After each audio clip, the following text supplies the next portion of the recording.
One question that I've been getting asked a lot lately, especially when I make a post for the Ask Me Anything videos, is what do I think the Red Wings should do or need to do this offseason to finally get back into the playoffs next season? And I haven't answered this question recently in one of the Ask Me Anything videos because in those videos I like to keep things short and sweet so I can answer a lot of questions and maybe take between 1 to 2 minutes to answer each question. But when it comes to a question like this, I have a lot to say, so I figured why not just make an entire video on what I want the Red Wings to do this offseason. Now, some of the things I talk about in this video are a lot more realistic than others. At the end of the day, this is a wish list. I know all of the things I talk about in this video aren't going to happen, but I'm hoping at least some of them do. I think this is a very important offseason for Steve Yzerman and the Red Wings. It's pretty clear that a large portion of the fan base is growing more and more impatient, and rightfully so. I mean, it's now been 9 straight seasons where the Red Wings have missed the playoffs, which is the second longest active playoff drought, only behind the Buffalo Sabres. We all knew this was going to be a very long rebuild, but I think the most concerning thing is, based on the finishes the Red Wings have had to their last few seasons, they look like a team that is in jeopardy of being stuck in the middle, and that is never where you want to be. Too good to be in contention for a top 3 draft pick, but not good enough to make the postseason. And right now,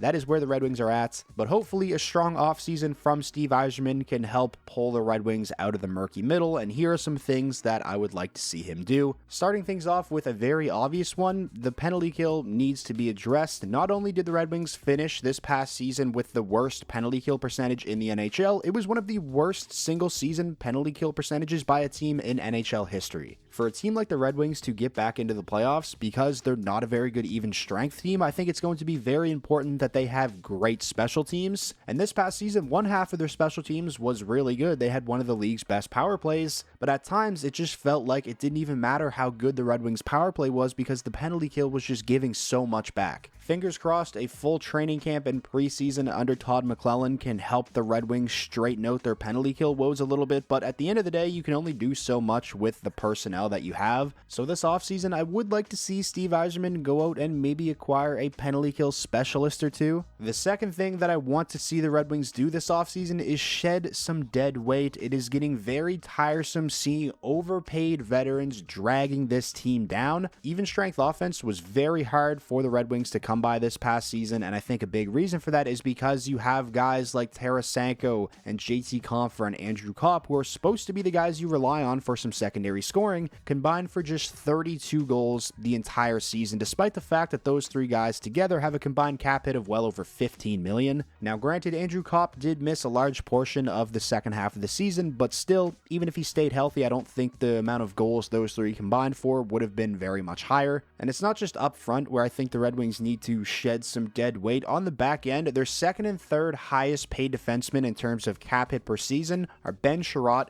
and Justin Hall. You have Seider and you have Edvinsson as your 2 studs on the back end, and Albert Johansson I think did well at times as a rookie this past season, and we have high hopes for Axel Sandin-Pellikka heading into next season, but you need at least 1 or 2 veterans on the back end that you can trust to play in big situations, and the Red Wings just didn't have that this past season. Now I don't think it's realistic to assume the Red Wings can get rid of Compher, Tarasenko, Kopp, Sherratt, and Hall all in one offseason, but if all 5 of those guys are back next season, I think that would be a complete disaster. Steve Yzerman has to find a way to move on from at least 1 or 2 of those guys. I think the most realistic options are probably Vladimir Tarasenko and Justin Hall, who are both entering the final years of their deals next season. Whether it's by making a few cap dump trades or buying out a couple guys, the Red Wings need to find a way to shed some of that dead weight this summer, and it's really not even like Detroit desperately needs the cap relief. I think the most important thing is just freeing up a few more roster spots for rookies to come in and make a big impact, or so Steve Yzerman can go out and target more impactful players in trades or in free agency. Speaking of acquiring more impactful players, the next thing that I really want to see the Red Wings do this offseason is try and swing big and acquire a star player. And I know that's a lot easier said than done, but this is a team that relies so much on their top guys to provide all of the offense, the Larkins, the Raymonds, and DeBrincats of the team. Adding another top of the lineup player would go a long way in taking some of the pressure pressure off of those guys, improving the Red Wings 5-on-5 offense, and just overall making them a much deeper team up front. And there's obviously a few different ways the Red Wings could go about acquiring a top-of-the-lineup player. The first is in free agency.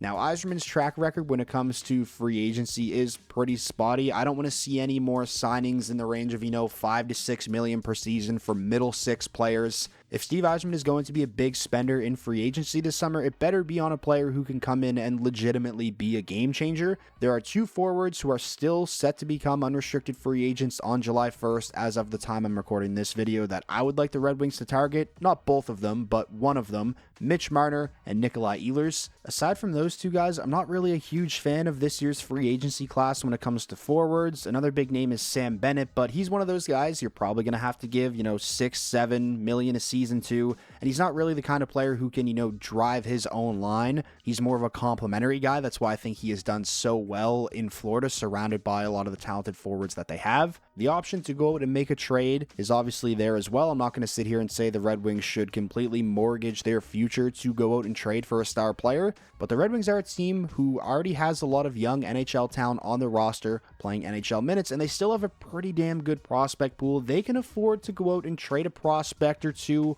or a draft pick or two to bring in a player that can really help push them over the edge and get them back into the playoffs. Someone like Marco Rossi, his name has came up in trade rumors quite a bit recently. I think that would be a perfect trade target for a team like the Red Wings. He fits the age group as well of guys like Seider, Edvinsson, Raymond, and Casper. Elias Pettersson is a name people still like to bring up a lot as a trade idea for the Red Wings, but there's obviously a lot of risk involved in trading for someone like Elias Pettersson, who has such a high cap hit and has struggled as much as he has over the last calendar year. Another idea I want to throw out there as a potential option for the Red Wings to go out and acquire a star player is by offer sheeting somebody. Look at what offer sheeting Dylan Holloway and Philip Broberg did for the St. Louis Blues. Some players who I think could be an offer sheet target for the Red Wings this offseason: Marco Rossi, who I just mentioned as a potential trade target, Matthew Nyes, Evan Bouchard, JJ Peterka, Jack Quinn from the Sabres, Keandre Miller, maybe Gabriel Velarde. There's a lot of names that could be potential targets for the Red Wings to go out and offer sheet this offseason. And just a few hours ago, the new compensation thresholds for NHL offer sheets were revealed.